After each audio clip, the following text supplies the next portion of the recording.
दोस्तों नमस्कार, मेरा नाम डॉक्टर नीलम मीना है और वर्तमान में मैं राजस्थान के सवाई मानसिंह अस्पताल जयपुर में नेत्र रोग विशेषज्ञ के पद पे कार्यरत हूँ। आज हम बात करेंगे सफ़ेद मोतिया यानी कि कैटरेक्ट मोतियाबिंद के बारे में, जो हमारे आंखों में होने वाली एक कॉमन प्रॉब्लम है। जैसा कि आप सभी जानते हैं, आँख हमारे शरीर का एक महत्वपूर्ण अंग है जिससे हम सारी दुनिया को देख पाते हैं।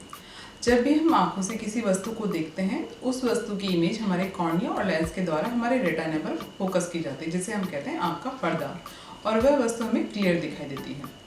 यदि हमारी आंख के लेंस में थोड़ा भी धुंधलापन आता है तो वह वस्तु हमारे रेटिना पर क्लियरली फोकस नहीं हो पाती। लेंस के इसी धुंधलेपन को हम कहते हैं मोतियाबिंद। अब हम बात करते हैं मोतियाबिंद के लक्षणों के बारे में। इसका जो महत्वपूर्ण लक्षण है वह है नज़र में धुंधलापन। मोतिया बढ़ने के साथ साथ ये धुंधलापन भी बढ़ता जाता है। कुछ व्यक्तियों में ये देखा गया है, उन्हें रोशनी के चारों तरफ रंगीन घेरे दिखाई देते हैं, और कई बार कई व्यक्तियों को ऐसी भी शिकायत होती है कि उन्हें एक ही वस्तु मल्टीपल दिखाई देती है, जिसे वैज्ञानिक भाषा में बोलते हैं पॉलियोपिया, और चश्मे के नंबर में भी निरंतर बदलाव देखा गया है। अब हम बात करेंगे मोतियाबिंद होने के कारणों के बारे में।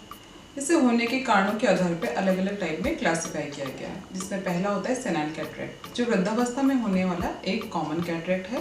ये देखा गया है कि 50 वर्ष की आयु के बाद में लेंस में अपने आप धुंधलापन आने लगता है, जो बहुत ही कॉमनली पाया जाता है।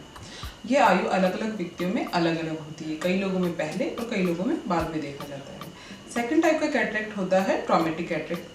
यदि हमारे लेंस में किसी भी तरीके से चोट लग जाए तो उसकी वजह से हमारा लेंस डैमेज हो जाता है और उसमें मोतिया बन जाता है। तीसरे टाइप का कैटरेक्ट होता है मेटाबॉलिक कैटरेक्ट, जो शरीर में होने वाली किसी भी बीमारी की वजह से हो सकता है। एग्जाम्पल के लिए, अगर व्यक्ति में शुगर लेवल में कंट्रोल नहीं हो पाता तो इसकी वजह से भी मोतिया आंखों में बन जाता है।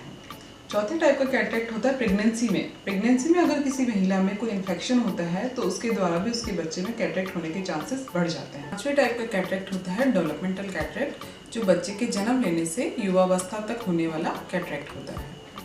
आइए अब हम बात करते हैं कैटरेक्ट के ट्रीटमेंट किस तरह से किया जा सकता है।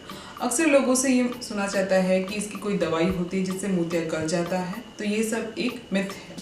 इस तरह की कोई भी दवाई उपलब्ध नहीं है जिससे मोतिया गल जाए। इसका जो एकमात्र ट्रीटमेंट है वह है ऑपरेशन। वर्तमान में जो टेक्निक कॉमनली यूज़ की जाती है वह है फिको इमल्सिफिकेशन। इस टेक्निक में हम लेंस जो कि मोतिया में कन्वर्ट हो जाता है, उसको छोटे छोटे टुकड़ों में तोड़ा जाता है और 2 से 3 mm के चीरे के द्वारा इसे USG की मदद से, जो अल्ट्रासोनिक रेज होती है, उसके द्वारा सक कर लिया जाता है और बाहर से एक आर्टिफिशियल लेंस लगा दिया जाता है। लेंस 2 तरह का होता है, एक यूनिफोकल और मल्टीफोकल। यूनिफोकल लेंस में देखा जाता है कि हमें ऑपरेशन के बाद दूर के लिए या पास के लिए चश्मे की आवश्यकता पड़ती है, पर मल्टीफोकल लेंस में हमें चश्मे की आवश्यकता ऑपरेशन के बाद नहीं पड़ती है, और कभी कभी कुछ व्यक्तियों में माइनर नंबर में चेंजेस होने की वजह से हमें चश्मा लगाना भी पड़ता है। दूसरी टेक्निक है फेमटो लेज़र टेक्निक, जो वर्तमान में इतनी कॉमनली यूज़ नहीं ली जाती है। इसमें हम फेमटो लेज़र के द्वारा मोतिया को छोटे छोटे टुकड़ों में तोड़ते हैं। बाकी प्रोसीजर फिको इमल्सिफिकेशन टेक्निक के अकॉर्डिंग सेम होता है। तो ये थी दोस्तों मोतियाबिंद के बारे में कॉमन जानकारी। अगले वीडियो में हम बात करेंगे मोतियाबिंद के ऑपरेशन के दौरान हमें किन किन बातों का ध्यान रखना चाहिए। धन्यवाद।